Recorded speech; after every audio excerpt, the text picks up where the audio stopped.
Amid the COVID pandemic crisis, we're hearing cases of black fungus that's been reported across the country, in Karnataka as well. Several cases at the HCG hospital itself. I have Dr. Jayashree K. Bhatt, who's an ophthalmologist, who will give us an insight into this black fungus scare.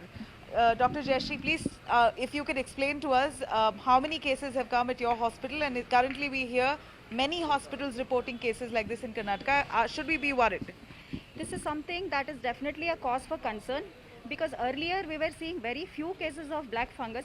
In my own career, probably I have seen just a few finger counts of black fungus. But now, immediately after this COVID, there has been a surge of black fungus cases all over the country. It is definitely a cause for concern.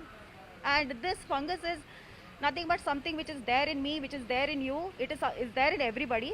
But in the immediate post-COVID status, where there is a lot of environment where the person's immunity is down, where the sugar is high, where they have received a lot of oxygen and steroids, that time it becomes a nice culture medium for this fungus to grow, to proliferate, and then spread all over.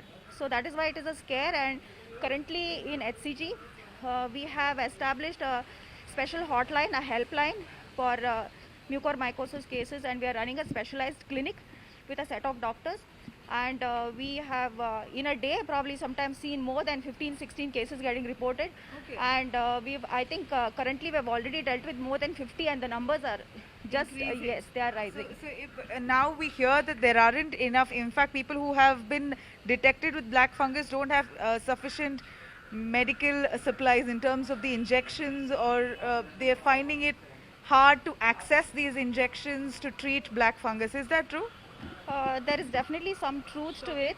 Yeah, there is some truth to it because see, we had not really anticipated a surge like this and not really ready with the kind of supplies.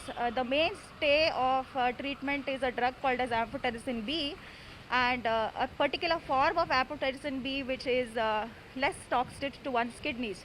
So this drug suddenly has been on high demand, and it has been going out of shortage.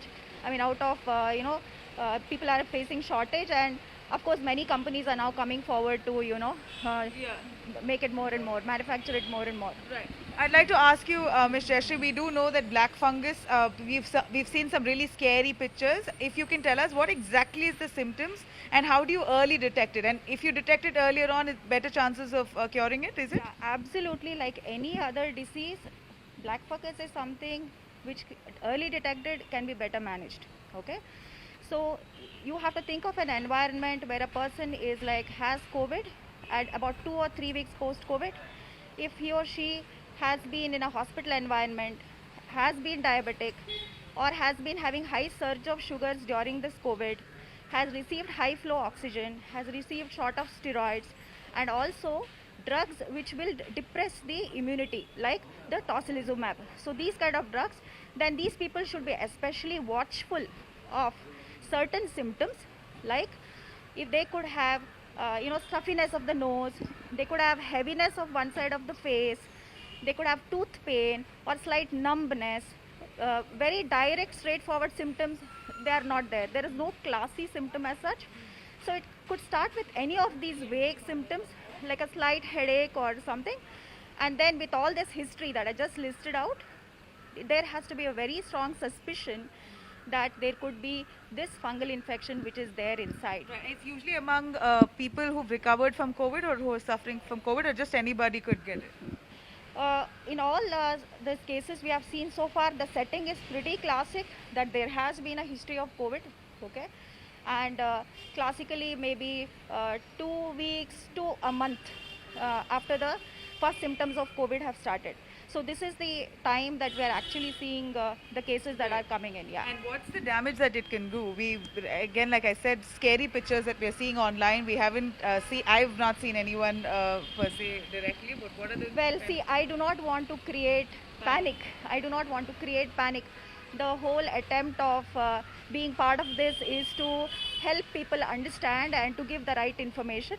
Definitely, this is a disease which spreads like wildfire. It does not give us too much time. Like the name suggests, it is a rhino-ocular cerebral mucormycosis. It's the medical term. The medical term for black fungus infection is mucormycosis.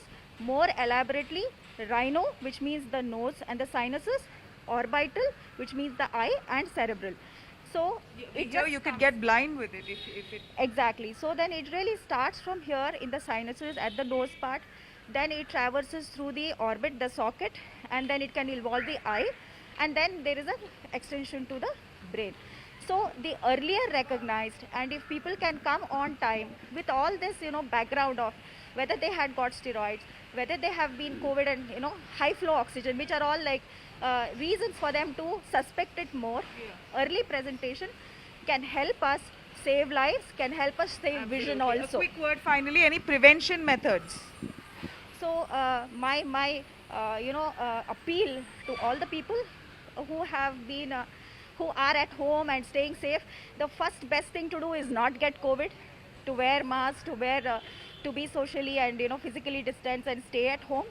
And if they would get COVID, to get tested early, to try to do home isolation, to avoid taking steroids during at least the first 6 days, because injudicious and overuse of steroids is one definite thing which is like giving rise to this.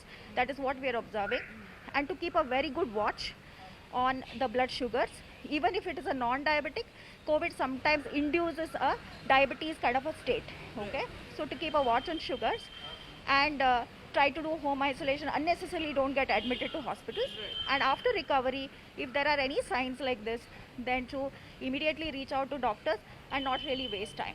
Thank you very much, Ms. Jayashree. That was really, really helpful.